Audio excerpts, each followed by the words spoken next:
નમસ્કાર વિદ્યાર્થી મિત્રો, તમારું સ્વાગત છે કે આર પટેલ્સ ગ્રુપ ટ્યુશનમાં ધોરણ 8 થી 12 કોમર્સ, જેમાં આજે આપણે ધોરણ 11 કોમર્સમાં એકાઉન્ટમાં પ્રકરણ 3 આમનોંધનો ત્રીજો વિડીયો આજે જોવાનો છે. આપણે પ્રશ્ન 6, 7 અને 8 એમ 3 પ્રશ્નો જોયા છે અને આજે આપણે માલના વ્યવહારો, જેમાં માલ ખરીદી અને વેચી એની વાતચીત કરવાની છે, એ પ્રશ્ન 9 છે. નામ છે રમેશભાઈનો ચોપડો. તો હેડિંગ શું હશે? રમેશભાઈની આમનોંધ, રમેશની આમનોંધ. એમાં તારીખ, વિગત, ખાપા, ઉધાર અને જમા આવશે. અને વર્ષ 2014 અને એપ્રિલ મહિનો અને તારીખ 1. રોકડ ખરીદી 15,000, રોકડ વેચાણ 14,000. તો પહેલાં આની વાત કરીએ આપણે. રોકડ ખરીદી, કોઈ પણ માલ ખરીદો તો માલ આવે તો ઉધાર, એટલે હંમેશા ખરીદ ખાતું ઉધાર થાય, પણ ક્યારે? ખરીદતા હોઈએ ત્યારે. અને રોકડ ખરીદી હોવાથી રોકડા પૈસા આપણે જશે, જાય તો જમા. તો ચેપ્ટર 2 મુજબ જોવા જઈએ તો 2 ખાતા આવે, ખરીદ ખાતું અને રોકડ ખાતું. અને બંને આવશે પ્રકાર માલ મિલકતનો. તો આવે તો ઉધાર અને જાય તો જમા. તો ખરીદીમાં માલ આવે તો ઉધાર, રોકડા જાય તો જમા. તો શું લખાય આમનોંધ? ખરીદ ખાતે ઉધાર, તે રોકડ ખાતે જમા.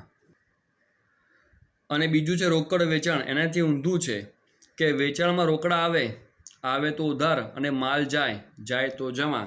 તો લખાય શું? તારીખ એની જ, રોકડ ખાતે ઉધાર, તે વેચાણ ખાતે જમા. એમાઉન્ટ રકમમાં જે આપી હોય એ આપણે પૂરીએ છીએ.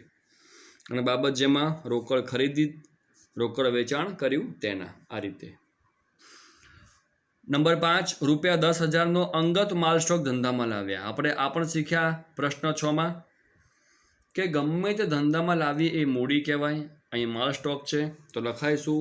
માલ સ્ટોક ખાતે ઉધાર, તે મૂડી ખાતે જમા. રોકડા લાવ્યા હોય તો શું લખાય? રોકડ ખાતે ઉધાર. એટલે જે વસ્તુ ધંધામાં લાવ્યા હોય એ આપણે લખીએ છીએ અને કહેવાય શું? એને મૂડી. તો માલ સ્ટોક ખાતે ઉધાર, તે મૂડી ખાતે જમા 10,000. ₹12,000નો માલ હર્ષ પાસેથી ખરીદ્યો. આ પણ યાદ કરો, ચેપ્ટર 2 મુજબ જોવા જઈએ તો એક છે ખરીદ ખાતું, કારણ કે માલ ખરીદ્યો એટલે ખરીદ ખાતું. અને બીજું કે આ વ્યવહારમાં માત્ર નામનો ઉલ્લેખ છે તો આવશે હર્ષનું ખાતું, કારણ કે આ ઉધાર વ્યવહાર છે. પણ આપણે હાલ જોયું કે કોઈ પણ માલ ખરીદ્યો તો હંમેશા ખરીદ ખાતું ઉધાર થાય, તો હર્ષ એ જમા થશે. તો બોલાય શું? ખરીદ ખાતે ઉધાર અને હર્ષ ખાતે જમા. કારણ કે હર્ષ એ વ્યક્તિ ખાતું છે અને આપણે માલ ખરીદીએ હર્ષ પાસેથી તો હર્ષ માલ આપનાર કહેવાય. આપણે જેની પાસે માલ ખરીદીએ તો આપણે માલ લેનાર છે, કારણ કે આપણે ખરીદીએ છીએ. અને હર્ષ માલ વેચે છે એટલે હર્ષ માલ આપનાર કહેવાય. અને વ્યક્તિ ખાતા નિયમ પ્રમાણે હંમેશા આપનાર ખાતે જમા કરીએ છીએ. તો શું બોલાય? ખરીદ ખાતે ઉધાર, તે હર્ષ ખાતે જમા 12,000. અને આપણે વાત થઈ હતી હંમેશા કે કોઈ એક વસ્તુ ખબર પડી જાય કે ભાઈ આ હંમેશા ઉધાર જ છે તો સેકન્ડ જમા જ થાય. એટલે બેમાંથી એક ખબર પડી જાય કે આ ઉધાર કે જમા જ છે તો બીજું જે વધ્યું એ જ કરવાનું હોય છે. હવે નંબર 10, હર્ષ પાસેથી ખરીદેલ માલ પૈકી અડધા ભાગનો માલ ખામીવાળો હોવાથી પરત કર્યો. એટલે માલ ખરીદ્યો 12,000નો, એમાંથી અડધો એટલે 6,000નો માલ પાછો આપ્યો. કેમ? એ ખામીવાળો હશે. જો પરત તો વ્યવહાર હોય, ખરીદી કરીએ તોય પાછી આપીએ, એને ખરીદ પરત કહેવાય. વેચાણ કરીએ તોય પાછું આવે, એને વેચાણ પરત કહેવાય. તો એમાં હંમેશા રિવર્સ એન્ટ્રી હોય. જેમ કે માલ ખરીદીએ તો માલ આવે તો ખરીદ ખાતે ઉધાર, અને એ જ માલ પાછો આપીએ તો જાય તો ખરીદ પરત ખાતે જમા. તો જુઓ, નંબર 7માં માલ ખરીદ્યો તો ખરીદ ખાતે ઉધાર અને હર્ષ ખાતે જમા. હવે 10 તારીખે એ માલ પાછો આપ્યો તો ઊંધું આવે, હર્ષ ખાતે ઉધાર અને ખરીદ માલ પરત ખાતે જમા. જ્યારે પણ ખરીદેલ માલ પાછો આપીએ છીએ એને શું કહેવાય? ખરીદ માલ પરત ખાતે. એને હંમેશા જમા થાય, કારણ કે એમાં માલ જાય છે, જાય તો જમા. નંબર 15, રમીલા પાસેથી નંબર 12, રમીલા પાસેથી 10,000નો માલ ખરીદ્યો અને અડધા નાણાં ચેકથી ચૂકવ્યા. આપણે આ વ્યવહાર ગયા વિડીયોમાં જોયો હતો, રફ કામ પણ કર્યું હતું આપણે, જેમાં આપણે આવું રફ કામ કર્યું હતું. અને આપણા આવા બે વ્યવહાર જોયા હતા, એક ખરીદીનો અને એક વેચાણનો. પણ આ વ્યવહાર છે ખરીદીનો, તેમાં આપણે શું કર્યું હતું કે ખરીદ ખાતે ઉધાર, તે બેંક ખાતે જમા અને તે દીપકલા ખાતે જમા. જે નથી આપ્યા એમાં નામ મૂક્યું હતું અને જે આપ્યા એમાં બેંક મૂક્યું. હવે જો રોકડા આપ્યા હોય તો શું હવે રોકડ ખાતે જમા, અને ચેક આપ્યો હોય તો શું હવે બેંક ખાતે જમા.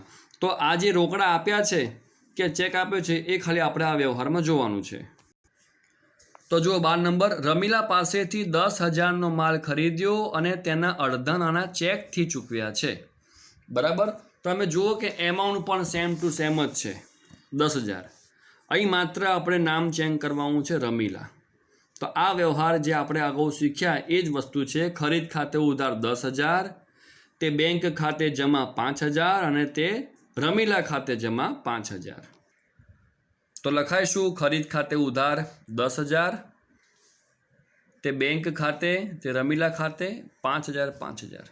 હવે જો આ શું છે, હવે આમાં એવું હોય કે તમે લખવાની શરૂ કરી આમનો જ તમારા ચોપડામાં કે એક્ઝામમાં સપ્લિમેન્ટરીમાં, અને તમારું પત્તું ભરાઈ ગયું, તો પહેલી વસ્તુ એ કે આમનો હંમેશા આખી લખાવી જોઈએ.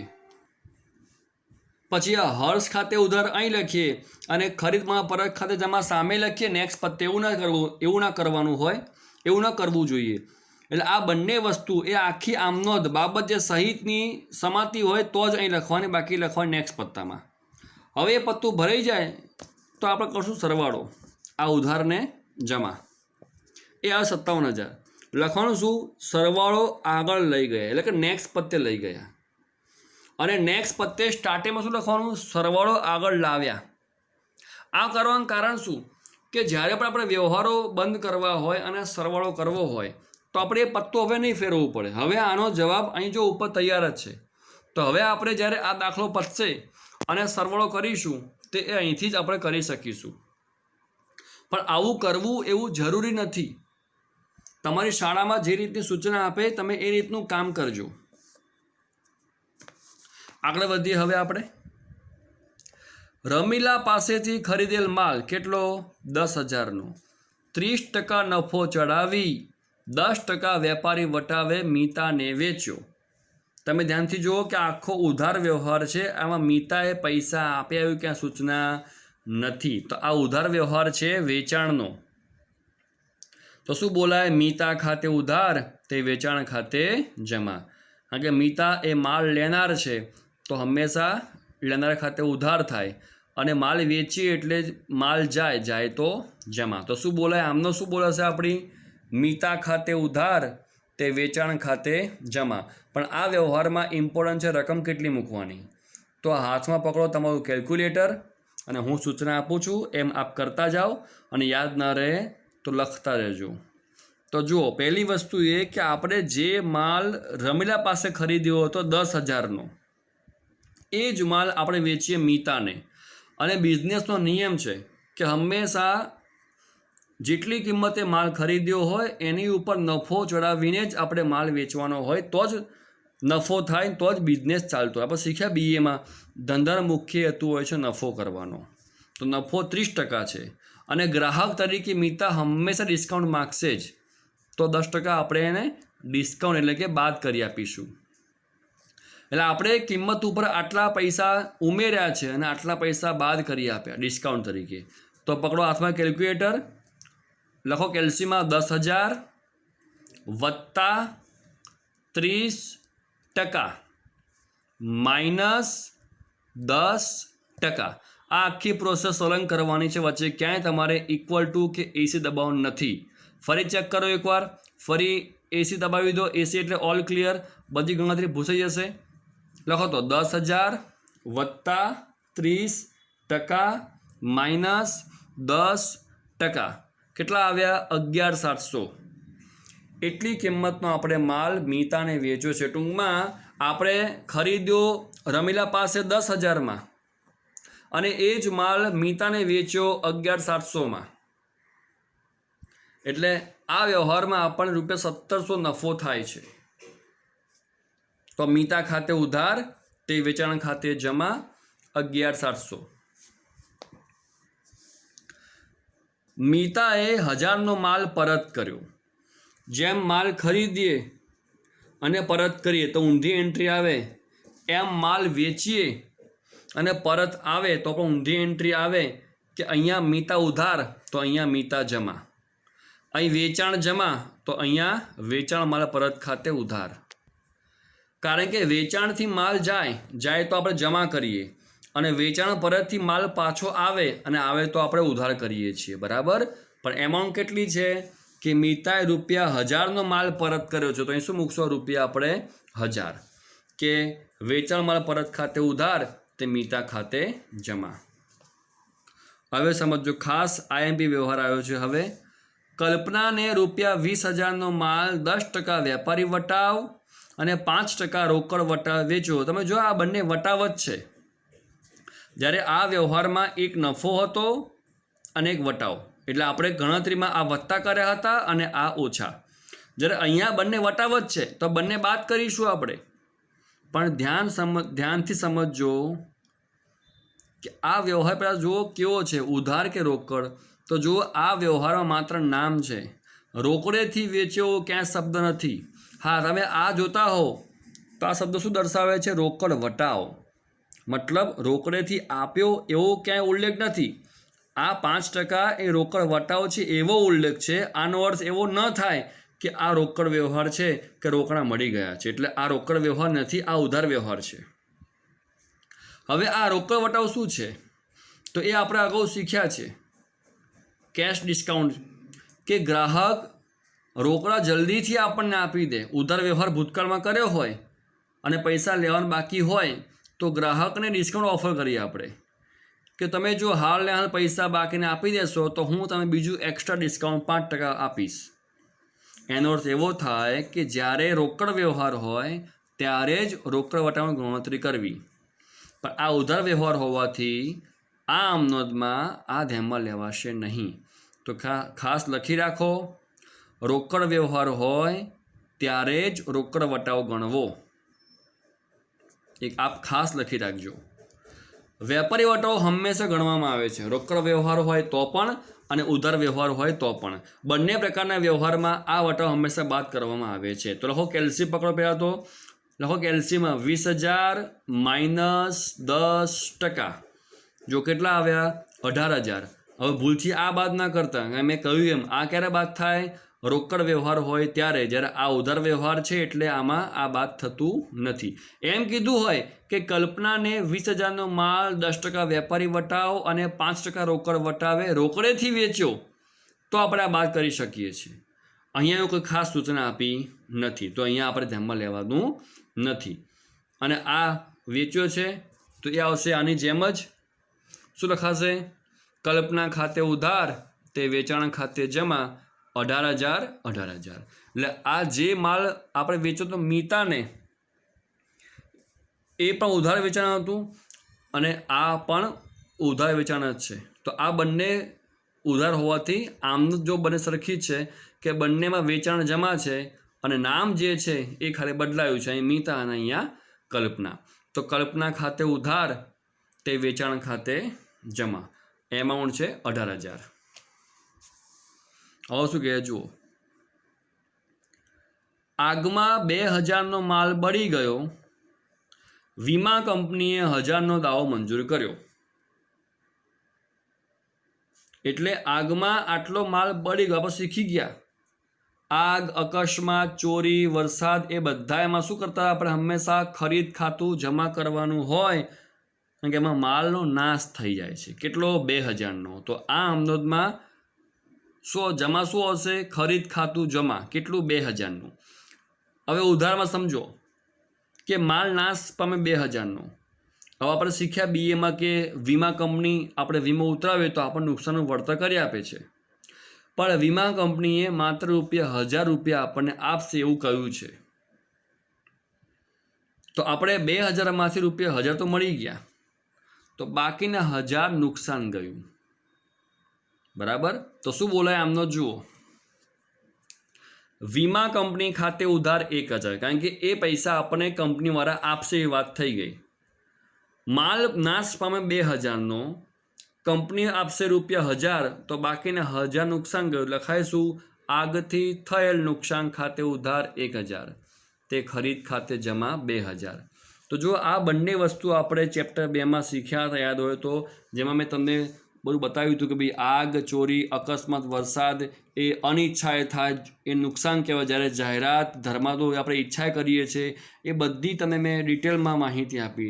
તમે લખ્યું ચોપડામાં, તો આપ એમાં હાલ જોઈ શકો છો.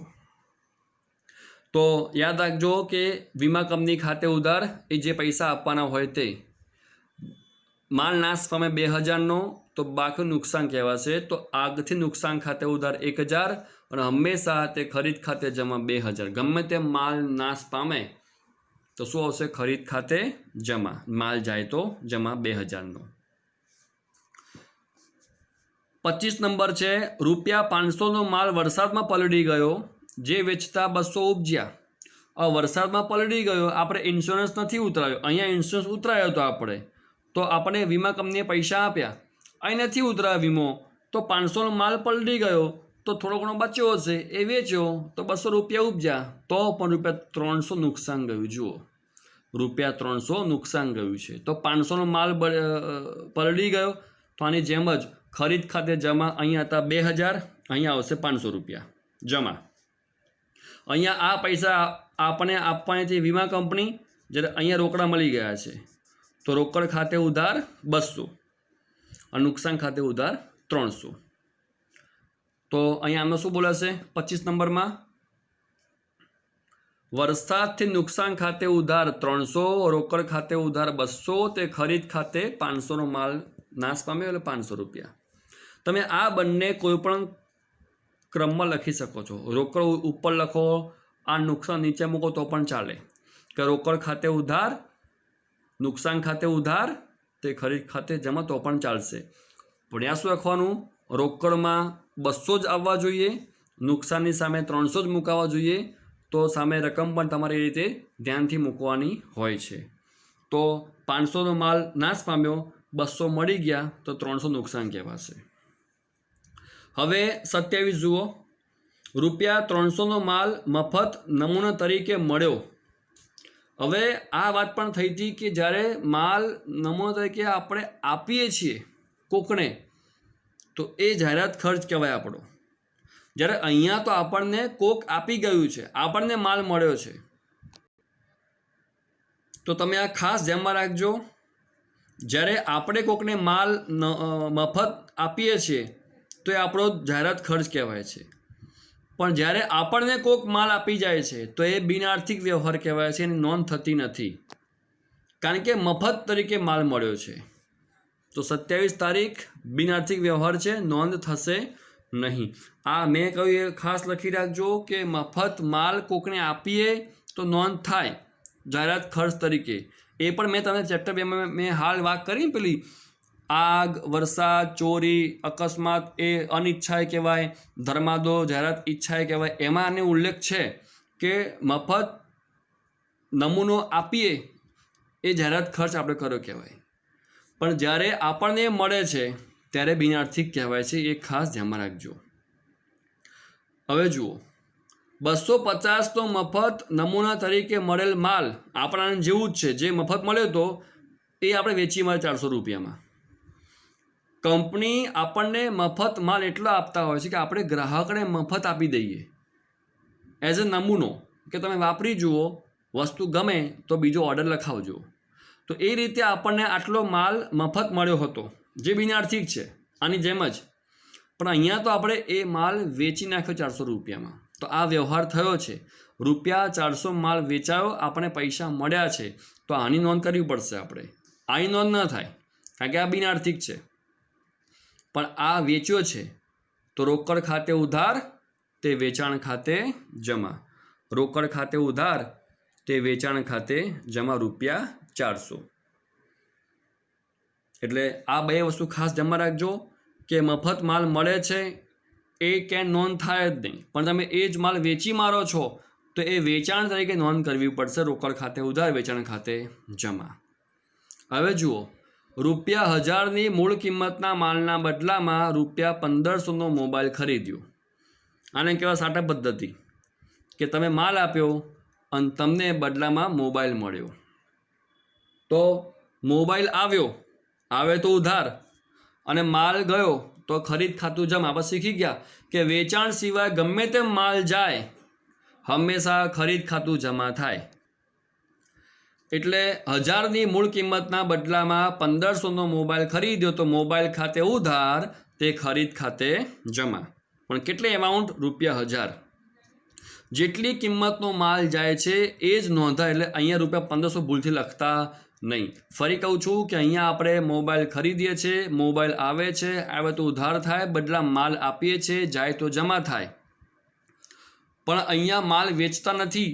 આને કહેવાય સાટા પદ્ધતિ. તો વેચાણ સિવાય ગમે તેમ માલ જાય તો જમા કરવો પડે, એટલે આપણે ખરીદ ખાતું જમા કરીએ છીએ, પણ મૂળ કિંમત ₹1000નું. તો શું અમને બોલાશે? મોબાઈલ ખાતે ઉધાર, તે ખરીદ ખાતે જમા, ₹1000. અને હવે તમારો દાખલો પૂરો થાય છે અને તમારે હવે આ સરવાળો અહીંયા કરી દેવાનો છે. તો તમે આમનો જે શીખી રહ્યા છો એ બહુ ઇમ્પોર્ટન્ટ છે, કારણ કે તમે ધોરણ 12માં જેટલા પણ ચેપ્ટર શીખશો એ દરેકમાં પહેલાં આપણે આમનો બોલીશું અને પછી ખાતામાં એન્ટ્રી આપીશું. જેમ તમે ધોરણ 10માં ગણિતમાં પહેલાં ઘડીઓ બોલતા હતા, ગુણાકાર રફકામાં કરતા હતા અને ત્યારબાદ એના જવાબ તમે આગળ મૂકતા હતા. એ જ રીતે આ તમારો એકાઉન્ટનો ઘડીઓ છે. તો આ ધ્યાનથી શીખજો. જેમ જેમ દાખલા ચાલે છે એમ તમે મોઢે ગણવાનો પ્રયત્ન કરજો. અને ક્યાંય જો ભૂલ થઈ જાય કે તમે ભૂલી જાઓ તો મને ફોન કરીને પૂછી લેજો કે આમાં શું હતું. હું આપણે ફરી સમજાવી દઈશ, પણ બિલકુલ કચાશ રાખતા નહીં, કારણ કે આ તમારો ધોરણ 11 અને 12નો એકાઉન્ટનો પાયો કહી શકાય. એટલે તમારે આ બહુ ધ્યાનથી શીખવાનું છે. તો આપણે કુલ 4 વ્યવહાર શીખ્યા છે: મૂડી અને ઉપાડના, બેંકના, લોન અને વ્યાજના, અને આ માલના વ્યવહારો. આપણે આ 4 પ્રકાર શીખ્યા છે. અને શક્ય હોય તો 4 પ્રકારના વ્યવહાર મોઢે રોજ બોલવાનો પ્રયત્ન કરજો. તમે આજે આ તો લખવાનો છો મોઢે, પણ જે આગળ શીખી ગયા છો 3 વ્યવહારો, એ 3 વ્યવહાર તમારે લખવાનો ટાઈમ ના હોય તો ખાલી મોઢે બોલવાના કે ભાઈ આ વ્યવહાર વાંચો ને આમનો શું થાય, તો મોઢે આમનો બોલવાની અને પછી આમનો ચેક કરી લેવાની. આ રીતે તમારે હાથ મૂકીને આમનો જ વાંચતું રહેવાનું અને જવાબ મોઢે બોલવાનો અને ચેક કરવાનું. આ રીતે રોજના તમે બધા વ્યવહાર રિફર કરતા રહેજો. તો આજે તમે આ લખજો મોઢે, અને આગલા 3 વ્યવહાર અને એ 4 વ્યવહાર ફરીથી મોઢે બોલવાનો પ્રયત્ન કરજો. અને ક્યાંય કંઈ પણ ગડબડી થાય અને ભલે મને પૂછ્યું હોય તો પણ ભૂલી જાઓ તો ફરી ફોન કરજો અને ફરી પૂછજો, હું આપણે ફરી સમજાવીશ. પણ આમાં કચાશ રાખતા નહીં. આવજો.